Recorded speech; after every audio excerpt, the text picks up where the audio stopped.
Welcome to Modern Financial Wellness, the podcast dedicated to helping you feel better about your finances. I'm your host, Jim Grace, and I'll be your guide as we discuss the psychology of money and explore the emotional aspects that shape our financial decisions and how we feel about them. A quick note before we start, although I do hope that you find the information on this show to be helpful, in no way are any of these discussions to be taken as specific financial advice. Please do your own research and talk to your own advisors, especially when making important financial decisions.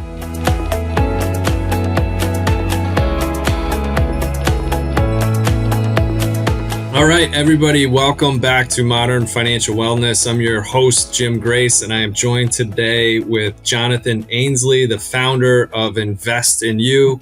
Jonathan, thanks so much for being here. I appreciate it. Thanks, Jim. I'm excited to be here. So we have connected a few times prior to this conversation, and what we'll talk about today is flourishing longevity. So we're eager to hear your thoughts on aging and how to do that with intention, and we'll dig into the details. But before we do you want to just give us a little bit of a background on yourself? I know this wasn't always your core focus, so go back and kind of take us through your journey a little bit, where you come from and how you kind of started thinking about flourishing longevity. Well, I started in the financial services nearly 40 years ago back in London. And so I spent 13 years in the bond market over there. But I used to visit Central Florida a lot and got married here, although we stayed in the UK through to the millennium. But I've been here in Central Florida for 24 years. And initially, 20 years ago, I was working in a bank, SunTrust, as a licensed banker. But then I got a job at Schwab working with the independent advisors and bringing practice management resources to the table. And I really enjoyed that. And that, with my LinkedIn recommendations, caught the attention of Merrill Lynch. And I joined their practice management consulting team in 2011. And in conjunction with that, looking at the whole dynamic of teaming and best practices, you also had the onslaught of technology. And so the emphasis shifting beyond the portfolio management, which increasingly technology takes care of. So this focus on where's the value of the human advice in today's world. And Merrill came out with a webinar on Are You Ready to Live to 100? And so as I'm working with teams across the Southeast, asking them about how they're using the resources that were being put in front of them, many would say to me, well, we plan clients 95 or 100, and they all say, that's not going to be me. I don't want to be old and decrepit. And as I heard that, it reminded me what a personal story it really is. So, for instance, my grandmother spent 30 years promising me each year will be her last because she was too old and frail to go on, made it to just shy of 101. So how much life did she miss out on, and millions of others? Because that's what the programming's been about. You know, work hard till about 65-ish. And then there's all this uncertainty. But we now live in a world where many are living far longer than they expected. Right. And so the initial response was, well, okay, we should be doing a little bit more about this. And I initially suggested to teams, why don't you put an advisory panel together, bring some clients in, run this topic of longevity by them, and ask for feedback. And after the very first one, it became very clear that the clients actually wanted to do more than just provide feedback. You know, they were engaging. They were very interested in the topic. And so I've sort of stumbled into this paradigm almost by accident, but it's creating a whole new emphasis in the way people are looking at aging and really helping them reframe and redefine what successful aging looks like. Right. You bring up a lot of interesting points, and isn't it kind of curious that we all kind of settled around this idea of retirement is at age 65? Probably has something to do with the fact that's generally, give or take, when Social Security kicks in, right? So we work up until the point where one of our fixed income sources turns on, and then we hope for the best, right? And, you know, everybody kind of lets the chips fall where they may on that. You pointed out that the advisors that you were working with at Merrill at the time tend to plan the end of a financial plan to about 85 or 90 years old. That's just kind of the default setting. it seems like. Yeah, well, in actual fact, they were sort of saying 95 or 100, but I've seen data points pulling it shorter than that. I think people can get tripped up over the actuarial tables. For instance, Andrew J. Scott, who is the co-author of The 100-Year Life, he's just published a book recently, The Longevity Imperative. He's a professor at the London School of Economics.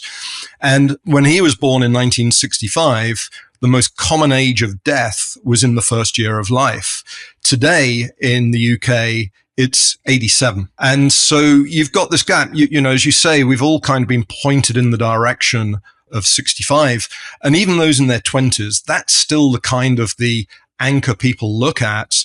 And if you wanted to squeeze more out of retirement, it was, well, let's try and retire at 55, not 65. Right. So it was more about early retirement. But like my grandmother, how many millions have missed out on life for, in her case, 30 years with this narrative? And even locally, my uncle here in Central Florida, he was wired to hit the golf course at 65, did so, and then got bored senseless playing golf 4 times a week and, generally being sloshed by lunchtime, because that's the default setting. It's the sort of the time-filling dynamic rather than being intentional. And that's what we're finding to be, exciting with the work that we're creating, is helping people reframe how they're viewing their aging and doing it through a lens of intention. Right. It's all great. And it's interesting as well. I've talked to a few people on this podcast about FIRE, or this concept of financial independence, retire early. And that's one of the main points, is how quickly can we retire? It's bringing down the retirement age early so that you can kind of carry on and do the things that you love and want to do. But it sounds like your work is centered around how do we intentionally live meaningful lives well into our upper years. And so what should we start thinking about in those regards? Where do we begin thinking about flourishing longevity? Well, it's really about creating a new space in our minds more than anything else. And what I mean by that, I think in my travels, so many people don't really know what life beyond 65 looks like for them. And they talk about travel, or in my uncle's case, about playing golf or some other recreation. But to what extent is that more a time-filling exercise? And that then stumbles into sort of some of the startling numbers. So pre-COVID, Ken Dykewald's work in What Retirees Want, there are 64 million retirees in the US averaging 47 hours TV a week.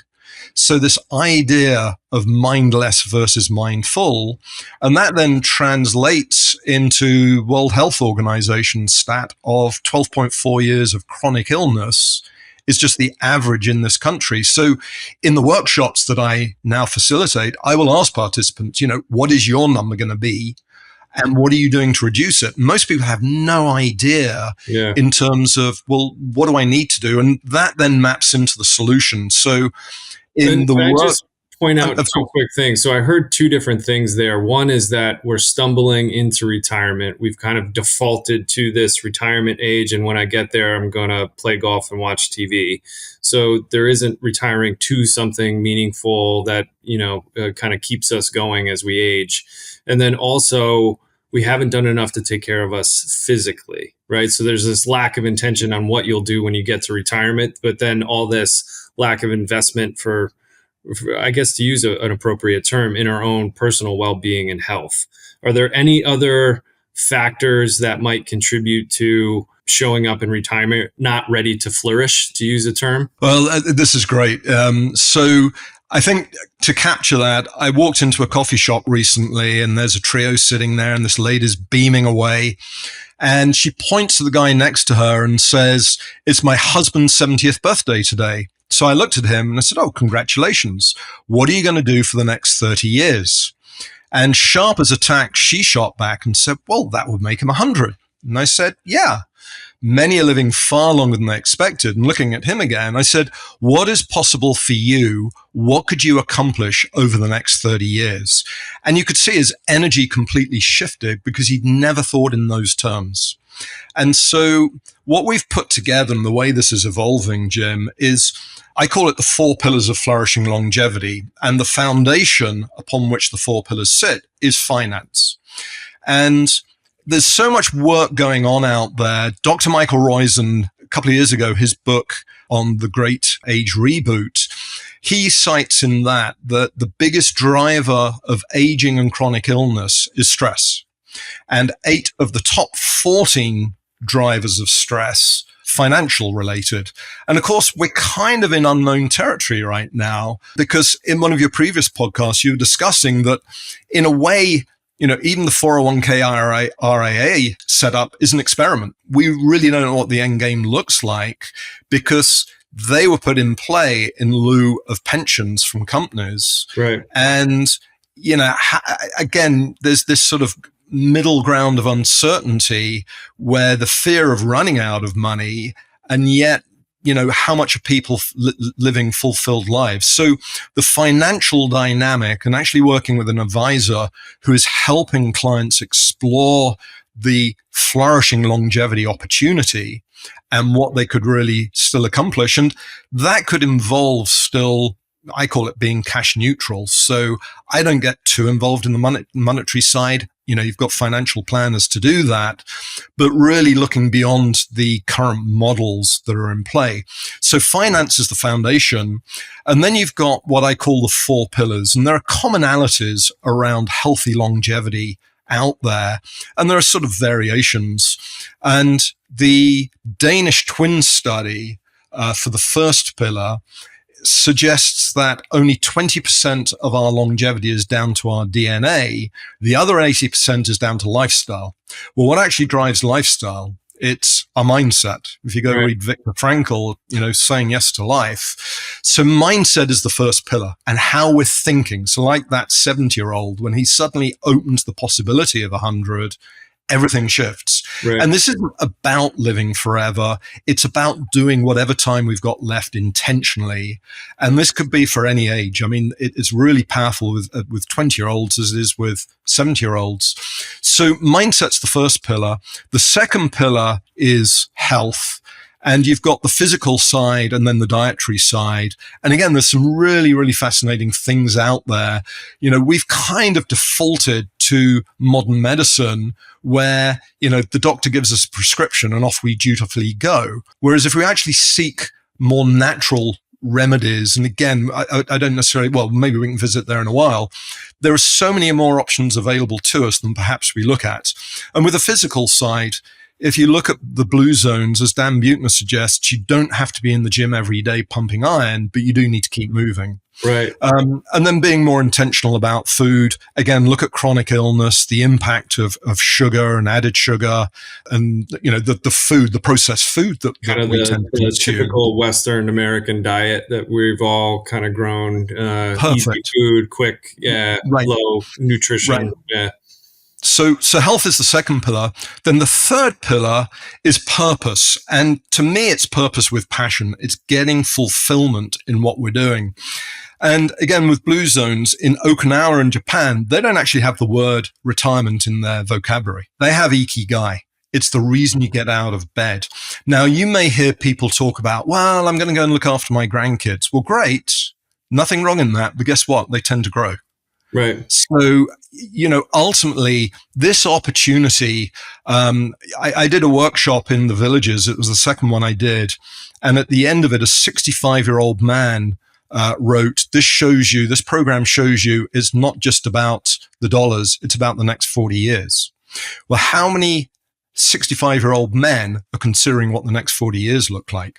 Right. And this becomes another dynamic here. The general idea of, hey, let's talk about your aging is something most people sort of shy away from because they haven't been shown how to do it. You just said something that was really interesting too, that I've been thinking about a lot, is this term retirement, or the fact that Japanese don't even have a word that describes it. I think that we tie too much to the term here in the United States. And we've been talking about, we kind of default into these time periods that these things are going to happen. But it makes a lot more sense to me in talking with you and other people when we're talking about financial independence. When do you have enough money to not have to rely on a paycheck and go move into doing meaningful things that fill you up with purpose and get you out of bed in the morning? It's a better framework or paradigm maybe that we should start focusing on, rather than this is the point at which I stopped doing what I've been doing for the last 40 years, right? And with no game plan moving forward. Yeah, and I think when you add into that, how many people have been involved in careers that may have given them social status, may have given them wealth, but how much fulfillment do they have? Right. And I've actually, over the last 6 years, I've been asking financial advisors, what level of joy do you feel your clients experience on a daily basis, including high net worth individuals, if 10 is high? And the answer has been 4 out of 10. Wow. So this idea of the sort of the Maslow self-actualization flowing into self-realization, I think that's the opportunity here. So it's not go and be sedentary, which I think many are doing. It's the default setting. Yeah. But reframing, even the word retirement itself is a negative connotation. It's to withdraw. And I think in so many ways, if you've got a 60-year-old considering the next 40 years, well, guess what? That's the whole of your adult life to relive. Right. Again, We talk to so many people too that I think hang on to work and continue in their careers because they see giving up that work as what I've heard described as identity foreclosure. They receive a ton of social credibility and status. They're making a contribution, right? So they feel like they have purpose. They're making a difference in their company or the world, what have you. And just simply the thought of not doing that anymore keeps them from retiring when they're financially able to do so, because maybe they haven't been intentional about what the next phase is. Where would they get that status or make that contribution? And that gets talked about a lot in Ikigai, right? What does the world need? What fills me up? And very good. Yeah. Yeah. And I think mapping into that is also, why do you need to hang on to that identity? So I'm glad you're touching on the loss of identity, because that's a big deal. I've had senior leaders say to me, I don't know what I'm going to do after I give up. And so the idea of having conversations, and it's interesting because in the work we've done, the initial workshop was really, again, looking to get feedback from clients. But then they came back and said, well, okay, we want more. And it's been so much fun because we then created a second workshop. And, you hear a lot about holistic planning in today's world, or goals-based.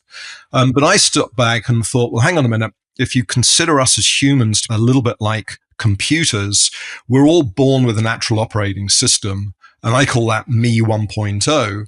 But then life starts hitting us early on. We take on the malware or the ego. So if we're going to map forward on what you're going to go and do next, who's doing the voting? Is it your natural essence, or is it the ego? Right. So in the second workshop, what we actually get participants to do prior to, as pre-work, is to simply sit down, shut your eyes, take some deep breaths, picture yourself as a small child at play, and choose a word to define that child at play. So when we get them into the workshop, did you discover that word or identify it? And then out of 10, how much has it shown up in your life since then? So you're then helping people reconnect back that if you're going to go forward and do stuff, again, that identity can show up in different ways. Again, if you've been operating in an egoic sense, then identity could be really important. And certainly the loss of it is showing up as being very important. Right. But there is a way to transition where, okay, what did you sacrifice? What did you never get to go and accomplish? And I love the way you touched on Ikigai, because there are different things you can then go and do by helping people figure out, well, okay, what is now possible to me? One thing I just want to touch on, I've mentioned the 3 pillars. The 4th pillar of flourishing longevity. This is the thing that surprised me more than anything else in all my travels so far of putting this work together, is, as Michael Roisman said when he was asked, how do you reduce stress? And he said, well, the first thing is to get the top 5 things. The first thing is to get your finances in order. He said, but the second thing is so important. They're actually number 2, 3, and 4, and that is community. And community is so consistent. I've even heard there's supposedly data out there suggesting that loneliness equates to smoking 15 cigarettes a day. I've heard those similar anecdotes and data points as well. Yeah, so really scary. It is, but it's correctable. That becomes the other thing. So when you get people to actually take a look, which is what the workshop does, it sort of engages them to take a look at these things. Then it's, well, okay, what now is possible for you now that you're getting more present to these things. So that to me is the exciting element of this is people, there is a sort of an inkling something is missing, but then B, a willingness to engage. And just so you know, the fifth thing that Roizen speaks of for reducing stress is meditation, which I suspect very few of us actually do. Right. I know meditation is something that people practice. I know a lot of people who are more spiritual in nature get a lot of the same benefit from prayer. But I think, to me, when I think about meditation or prayer, I don't think any of us take enough time in quiet to think, right? And just sit and give ourselves the space to kind of think about these things and apply it. Whether you want to describe that as, just some time for good old, self-care, right? Giving yourself the space to be open to some of these things is something that I don't think enough of us take some time. Meditation would obviously be a great practice to implement. Yeah, I would agree. And that kind of flows into the invest in you dynamic. Probably about 10 years ago, I read Dan Harris's book, 10% Happier. And that was about his journey into meditation. And I used to tell myself the story that, the hamsters up top here would never slow down long enough for me to meditate. But about 6 years ago, I went to an introduction to transcendental meditation. And I made a commitment. I mean, like anything, if you go to the gym and you don't turn the machines on, you're going to get one outcome. If you go to the gym and turn the machines on and go there regularly, you're going to get a different outcome. So I made the commitment and meditated twice a day for 20 minutes for 4 years. And I still meditate once a day. And it's really changed my brain. And the way I've seen that most clearly is those 6-digit codes that we get when we try and log in somewhere. My brain would never slow down long enough. I'd have to look 5 or 6 times just to get those 6 digits across. Wow, now I can blink at them and I've just got a glance and I've captured it. So freed up some cash in your mental, to use the analogy of me 1.0, right? You've freed up some space in your operating system to operate more efficiently through meditation. Absolutely. Yeah, absolutely. And it is very cool. And again, I would never have thought, Jonathan 5.0 would ever do that. So rather than keep upgrading the system to actually, go back to basics. Yeah. But I think that's the sort of the exciting element of this is, if you think the whole ethos of Invest in You is that we generally spend our lives reacting to everything externally, but how we process internally dictates how we react. And yet, how many of us take time to actually reflect on, how do I process things and who am I being? And therefore, ultimately, how do I then go and impact the world? So that question, how do you invest in you? Can we summarize? So we have this idea that we're living longer, we're not intentional as we age, we're not thoughtful about what we'll do when we retire. Although I think we both agree we should probably get rid of that word completely and replace it somehow. And then so the 4 pillars of flourishing longevity that sit on top of that financial foundation, making sure you have the capacity and the means to support yourself later in life, are first your mindset, and being open to this idea that you can live a flourishing lifestyle, your body, so taking care of your physical health, having something that brings meaning and purpose. And then the 4th pillar of your thoughts on flourishing are community. Very good. Good recap. I think the emphasis on the end there, community beyond family. So, and again, in your travels, you may see, you'll see community pop up a lot, and sometimes others limit it to just family. I think it's important that you've got people around you who are creating a similar mindset as you. If you're with people who see things as possible, rather than the laundry list as you get older, the laundry list of who's missing and what ailments we've all got. Right. If you live in that space, that's got to impact. You're back to mindset. That's got to impact mindset. Right. It's funny you brought up the list of ailments. My uncle retired recently, and my father went to visit him in Pennsylvania. So he was together with his other siblings, and he kind of joked that they spent time just listing all the different ailments and, who had a hip, who had a, taking this medication, who's, needs a stronger prescription. And they were kind of, you know, kibitzing about all the ailments that they have. And it's interesting that you just framed it like that. It made me think of that story I was just talking to my father with, and he's 75. And they have it. I mean, I think it's fascinating because, again, that's the conditioning. But, what's exciting in my travels, so Ellen Langer has been in the psychology department, I think it is, at Harvard for nearly 50 years. And in the 70s, she conducted a project where they put a bunch of old men in a resort for a week, and they decked the resort out as though they were still in their 50s. And as she reported, when they arrived, she thought, gosh, some of them aren't even going to last a day, let alone a week. But when their caregiver, typically their daughter, departed, they got them doing things they weren't used to doing, like carrying their bags upstairs. And within a week, they were moving better, they were seeing better, they were hearing better. And fast forward to last year, she published a book called The Mindful Body, Think Your Way to Chronic Health. And it's, again, this world we live in, there are all sorts of sort of YouTubes you go and listen to where she's being interviewed. And a couple of real standouts from that. She says her favorite pill is the placebo. So again, we're back to mindset and the whole dynamic there. And she was also asked, is there any project you haven't done you'd like to do? And she said yes.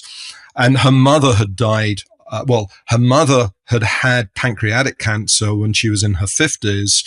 No one expected her to recover, and she did. And there was no plan post-recovery, so she died 18 months later because there was no plan, post the cancer. So she's, got a vested interest around that and a curiosity. And she said, yeah, I would like to get hold of cancer patients and then measure their stress level, which at the time of diagnosis is going to be high for everyone, right. But then correlate those that reduce their level of stress to the recovery rate. So her belief is if you reduce your stress level over time, once you've been diagnosed with cancer, you are able to increase your chances of recovery. Right. And that's a mindset piece. I've also heard studies that have linked cancer recovery to muscle mass. So taking care of your physical body, you're much more able to kind of withstand not only the cancer itself, but radiation, things like that can be really impactful on your body. And if you have a little bit more muscle mass, you're much more prepared to kind of go through that treatment. So it's another kind of similar anecdote for these 4 pillars that you're talking about that you can kind of age and flourish. And so do you take away from that work back to the resort for men that was kind of changed their environment and to when they were in their 50s? Do you feel like we just kind of settle in and just take it for granted that, what's not going to be used, we're going to lose, and we just kind of settle in and just accept our fate as we get older? Yeah, this is a great thing to put the spotlight on. So last week, I was actually the keynote speaker for the Florida Council on Aging's annual conference. So, you've got several hundred people there who, are at the epicenter of aging for Florida. And, they call it God's waiting room here. Right. And for me to go in there, and as the state director of AARP commented afterwards, A, great job, and B, thank you for inspiring the participants there. And so it's this mindset that we have. Part of what I presented, and they asked me specifically to do that because a big focus is around ageism. And the idea I've got, when I took the state director of AARP through the workshop, he then wrote about how the program we've created on Flourishing Longevity helps combat ageism at the individual level. And I've never worked with it. I've heard the term before, but how would you describe ageism? How should we think about that term? Well, I think a great question. So I think you've got the structural in, the way that we're setting up, our society around it. So around here, you go for a walk and half the time you're walking on a road. So, there's no sidewalk. But I think it really drills into the individuals. So when you hear people talk about for my age, so look at my grandmother, there is ageism in her whole attitude. And I think many have that. And so in the second workshop, I lay out there, what happens if age isn't a number? Lee Iacocca at Ford commented that, I have 80-year-olds who behave like 40-year-olds and I have 40-year-olds who behave like 80-year-olds. And, at a personal level, I was in the gym in a spin class a few months ago, and they had it was a track of Slade's Come On Feel the Noise from 1973.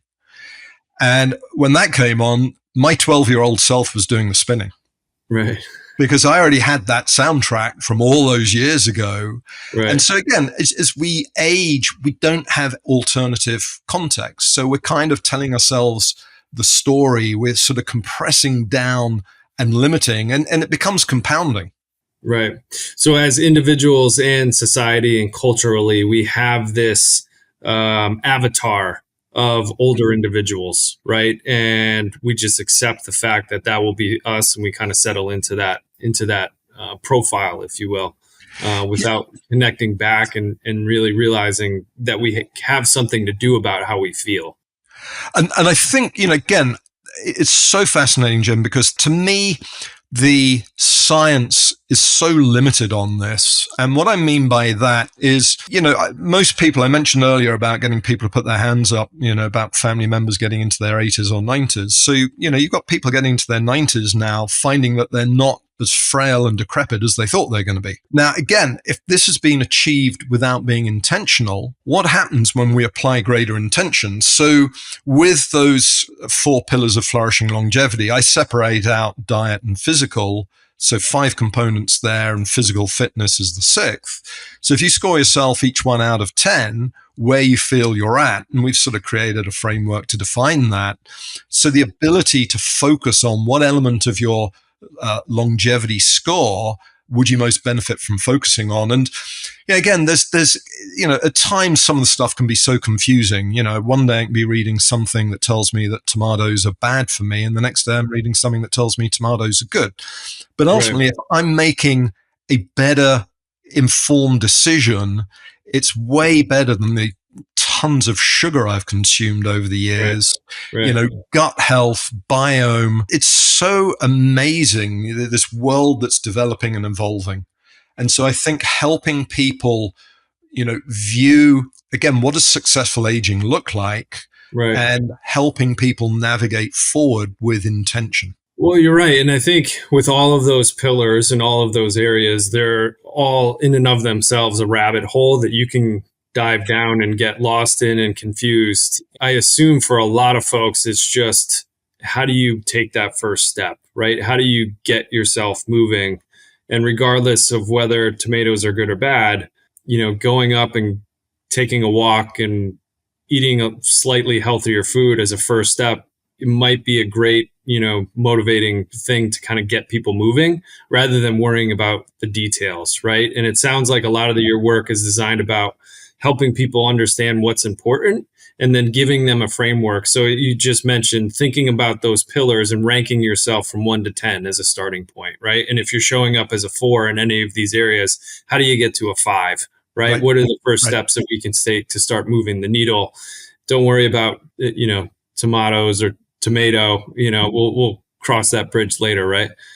Yeah. And let me just sort of add into that. I think, creating that intentionality around the flourishing longevity score, there is no perfect answer, but again, it's really impactful. When I stand in front of folks, outline the 12.4 years of chronic illness, and then ask, and what's your number going to be? And what are you doing to reduce it? Because I think that's what really, well, it's not just that, but when you ask that question, who would willingly want to go down the road of 12.4 years of chronic illness? So that starts getting minds focused. Now, there is a flip side of that. So the longevity opportunity, aligned to this, we are living in an age of longevity, given many are now living far longer than they expected. So I also reference it as the revolution in aging. So when you ask people, and we do this in the workshop, how are you participating in and benefiting from the revolution in aging? Well, no one can answer that question because no one's asked them. But once you start engaging or asking, people start engaging.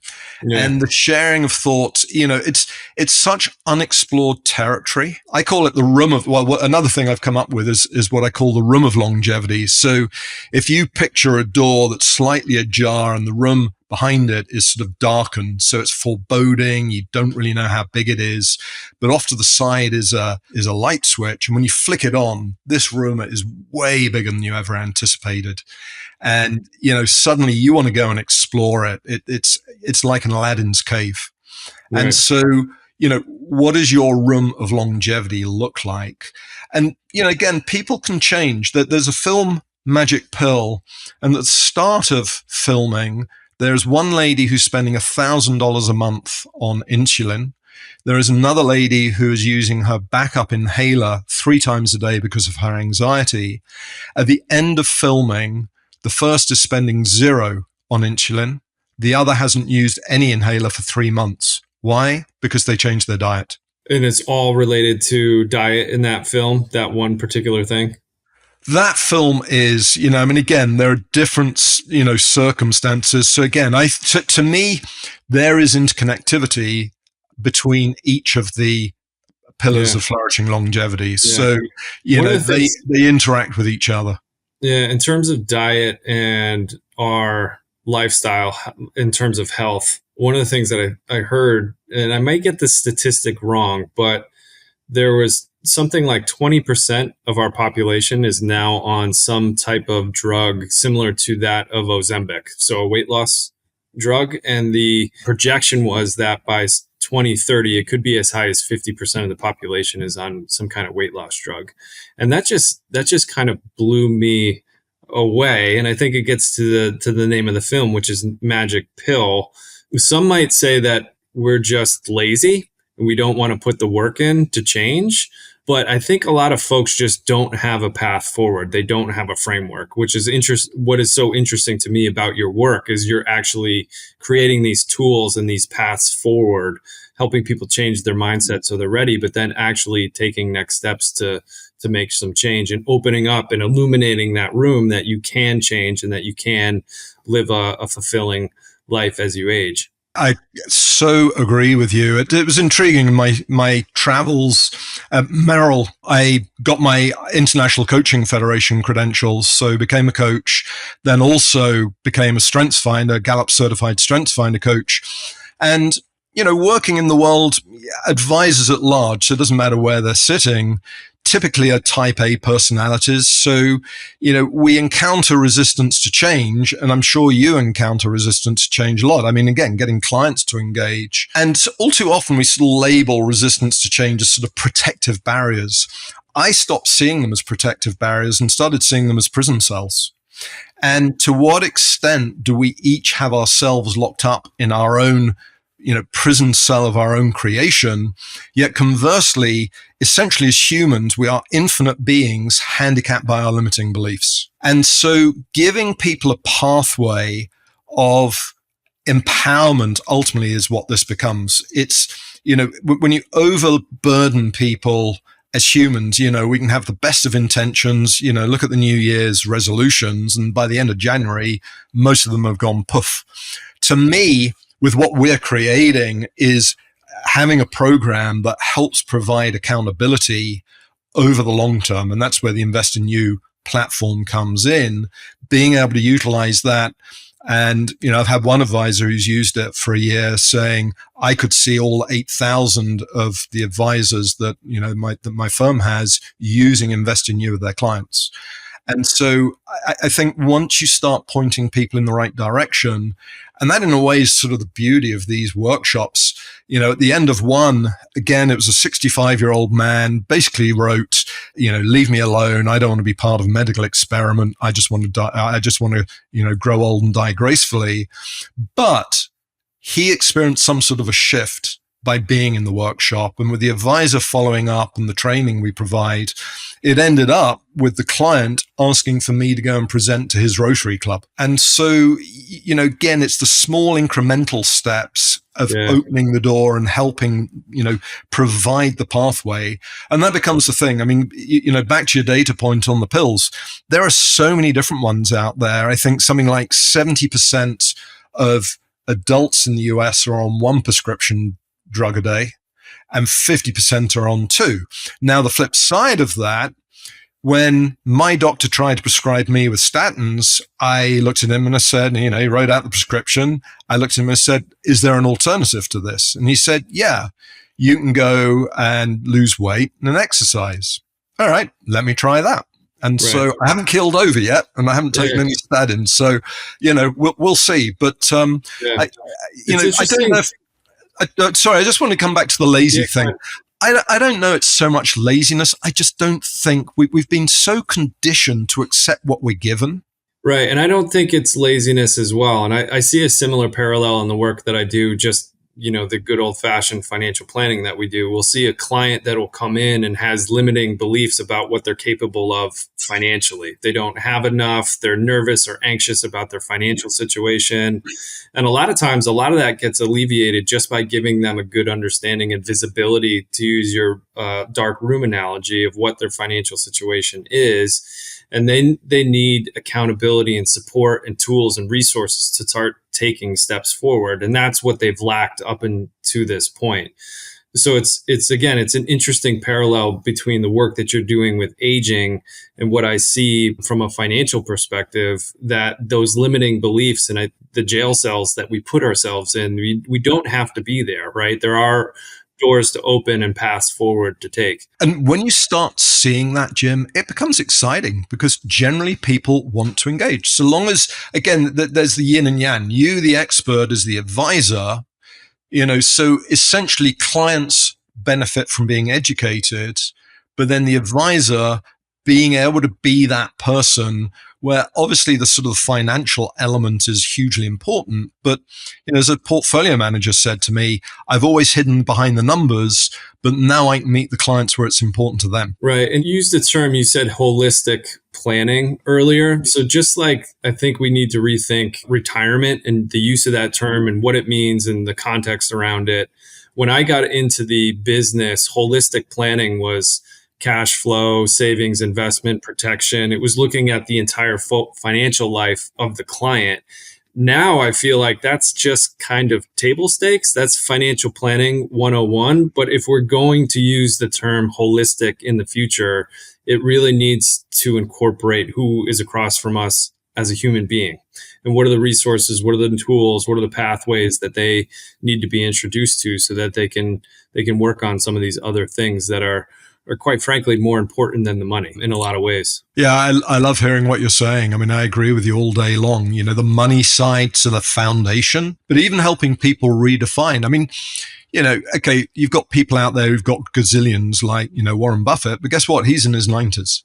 When you look out there, thing last week, the conference, one of the offices of aging for one of the counters said, well, we'd love to get you in. We've got a 109-year-old who's still very sprightly. We'd love to get you to come in. And so, again, we don't have to accept the stereotypes, and it becomes self-fulfilling all too often. Right. So, and Buffett, that's an interesting point, because he strikes me as somebody that wakes up and gets out of bed every day with a ton of purpose. And what he does professionally and the persona that he has created through investing in Berkshire Hathaway seems to really fill that guy up. It doesn't look like it's just struggle for him to do what he's doing, which gets into purpose and meaning and having something to continue to do as you get older. He happens to make a significant amount of money doing it, which would be nice for all of us. But there are ways for us to find an equivalent in our lives, isn't there? I agree. And again, the sort of the stereotyping, I was born in 61. So, that wiring of work to 65, but rather than seeing 65 as a finishing line, what happens if we start seeing 65 as a starting line? What happens when we start thinking, gosh, I have all this experience, how could I impact the world with that experience? And again, it's so undefined. And I don't think, I mean, again, Ellen Langer, it's very easy to go down the rabbit hole of haves and have-nots, but she, coming back to the joy, she spent her winters in Mexico, and she says, the campesinos in Mexico she comes across live with a greater level of joy than many of her academics she comes across on campus at Harvard. And so, back to mindset, who we're being as much as what we're doing. And I think that's the opportunity. And so, again, you look at the kicking the can down the road about Social Security and things like that. Social Security was never designed to be a provider. It was more of a safety net. And so, what's wrong with actually generating income into your 80s, especially if you can be doing something that nourishes your spirit? I mean, again, it's the fulfilling dynamic. So it's not just necessarily doing a hobby, but I think, again, it's so undefined, Jim. And I like that you've picked up on the getting away from, the retirement side of things, because that how much stereotyping does that encapsulate, even down to, the second workshop I did was in the villages here in Florida, and, you got 120,000 people who in essence have shut themselves off. So, that whole yuppie thing we got in the late, was it 80s, lunches for wimps and stuff like that. So, I'm taking my ball, I'm going to go and create an environment and live within it, and everyone else can say goodbye. But conversely, the sageness and the duality, some of the most fun I've had in this work is actually talking to 20-year-olds about what does getting to 120 look like for you. And they're just as engaged with this conversation. And so I think that's an important point too, because I think it's easy if people are listening or watching this to think about, when I get to 65, I'll start to invest in this, but it's just like compounded rate of return on your dollars, right? And the sooner you start to save and invest, and the sooner that you open a Roth IRA, the better off you're going to be in the future. I look at it similarly. The sooner we can start thinking about our mindset, our physical well-being, and our purpose. The other thing, it's anecdotal, but the other thing I seem to be running into quite a bit are these folks mid-career, 40 to 50, that aren't really sure that they want to be doing what they're doing currently career-wise anymore. It's just not fulfilling. And I forget, if you said 4 out of 10 or something was the statistics of other advisors, I'd probably sign up to that number. And it's encouraging to see that people are taking a pause and thinking about what they're doing for work and how they're earning a living, and thinking about, should I be doing this anymore? And the financial aspect of that becoming less important. I think I seem to be seeing some progress made, and money's not the most important thing here. It is important. We have to plan for it. We need capacity to be able to fund a lifestyle. But it seems like we're starting to see a groundswell towards purpose and meaning and contribution, and doing something that you could feel good about getting up in the morning. So we hope that. Yeah, that's so neat to hear, because again, I think all of this work aligns to that. But as you say, if you're already experiencing that groundswell out there, being able to meet clients and help them navigate through. And it's an exciting conversation. It's inspiring. It's energizing, because you're able to give them a framework to then work along. And so, once you get this inkling that something's missing, to be able to have an advisor that can work with you to help guide you and hold you accountable as well. I mean, I think there's an element of that. And that becomes a demarcation in my travels, that this work isn't about advisors all becoming life coaches, but it is looking beyond the portfolio. Because guess what? What is money without life? How can you provide advice unless you have an understanding for the client and what they're up to, but where's the client in understanding where they're at and what they're up to? Right. And nobody wants to be the person that worked their entire life and career on something that didn't give them purpose or meaning, only to get their first Social Security check and pass away, or maybe worse, live in chronic illness for their entire retirement. And therein lays the thing. I think you've put that so well. Some of the numbers that you hear, I haven't seen it for a while, but at some point I saw something suggesting that, your most vulnerable years are A, your first year of life, and then B, the year after you retire. And, my hairdresser said to me, yeah, she's seen people come in and a year after retirement, they are gone. Yeah. So, again, that's more anecdotal. But I think that opportunity to really help people, especially if you have been involved in a job that, sure, you may have had social status, you may have wealth, but there is that inner being, and how nourished is that? And what opportunity is there once you start engaging on this work? This has been great. Is there anything else you wanted to share? Should we touch on anything related to the pillars or flourishing longevity before we let you go? No, I appreciate the opportunity to speak with you, Jim. I mean, again, it's just fascinating.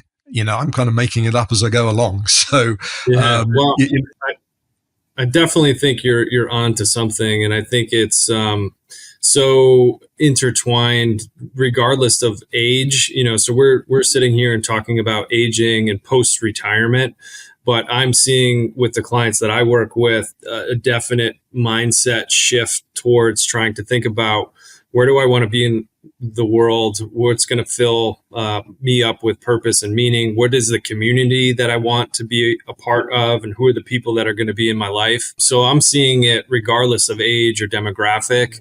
So I definitely think that you're on to something. And I hope people will take the time to start to think about these things and take those steps and ask themselves on a scale of 1 to 10. That might be a great kind of takeaway to leave people with as a starting point.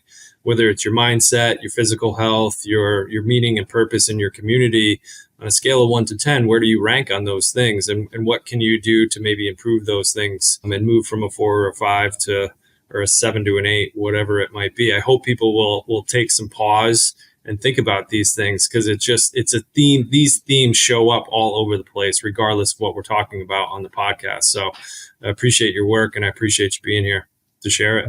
Thank you, Jim. I've really enjoyed this. Before I let you go, there's a couple questions I ask everybody. You've mentioned a number of books. I don't know if you want to recap any of those, or if there's anything else that you have in mind that you wanted to share, books that you find interesting, podcasts that you listen to, somebody's work that you wanted to spotlight. And for those listening, a couple that you've mentioned are already on the resource page of the website. So if you go to modernfinancialwellness.com, we'll post all of those recommendations. But is there anything else you'd want to share that people should check out before we let you go? No, I mean, I think the Ellen Langer work, The Mindful Body, that was published last year, and that's ELLENLANGER. And, go look on YouTube. There's all sorts of options there. So even if you're not into reading, Audible's always a good thing. The other thing, The Untethered Soul, Michael Singer, and Living Untethered. I've had a couple of friends say that's probably the best self-help book that they've come across. Cool. So that's another, Living Untethered, and he does his own narrating. So take a look at that. And then again, the commitment to meditation. I mean, the commitment to self, that's where it all starts, and having someone who can help provide accountability. And so, like you're doing, working with someone who is able to work with you and help hold you accountable to what you're looking to accomplish. Yeah, it's great. Yeah, that's a good segue into the final question, which is what you do to improve your well-being, financial or otherwise. And you mentioned meditation in this context. Is there anything else that you try to focus on when you're thinking about your own? We'll change the question. When you're thinking about your own flourishing longevity besides the meditation piece? Yeah, well, being mindful of the 6 pillars. So, applying it to myself. So I'm a lot more focused on diet these days. I've always been reasonably good about exercise. So there's that. This work is clearly my purpose. I mean, again, I get, huge fulfillment from it. So I think those are the key things. And then ultimately, I've had a huge growth curve over the last 6 years, and spiritually as well. And spiritual can be different from religious.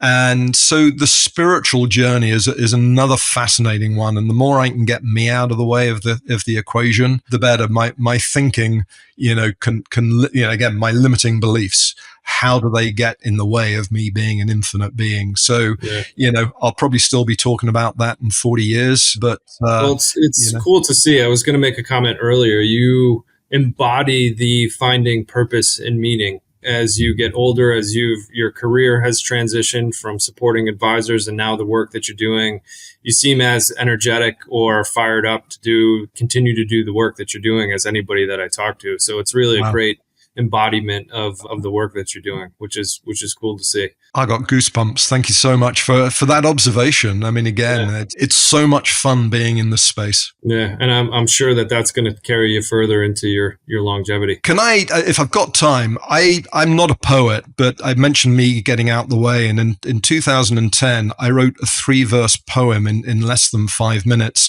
It's on the investinyou.me website. If you scroll down to the bottom, reach down deep, you'll always find a whole new world within your mind. For what you truly can achieve is limited only by what you believe. The world of if is an amazing place, comprised entirely of endless space. So journey through your inner being and gift yourself what you are seeing. So often we only seem to survive when our heart is yearning for us to thrive, but breaking those barriers of our own creation will lead to the world of our imagination. That's beautiful. I think that's probably going to be the best way that we've wrapped up an episode of Modern Financial Wellness and ties into everything we talked about. So thank you. Thanks for sharing that. I appreciate it. Beautiful. Thanks, Jim. You mentioned Invest in You in the website. Where should people go to check out your work, connect with you, any social media or anything you want to spotlight before we let you go? Well, I appreciate that. LinkedIn. And in actual fact, longevityplanning.me is, we're sort of building that out and it flows through to Invest in You, but that's got all the flourishing longevity work as it's evolving. So, as I say, LinkedIn or longevityplanning.me. Perfect. So we'll link to those. We'll have all the resources, books that came up, the amazing tools that you've shared with us. We'll have those linked on the website, modernfinancialwellness.com. You can check out the resource page where all that will be listed, along with this episode will be posted up there. So hope you check it out. Jonathan Ainsley, thanks so much for your time and your expertise. I love the work that you're doing, and we'll hopefully talk to you again soon. Thanks for coming. I love that. Thanks, Jim. Awesome. Take care. Thank you.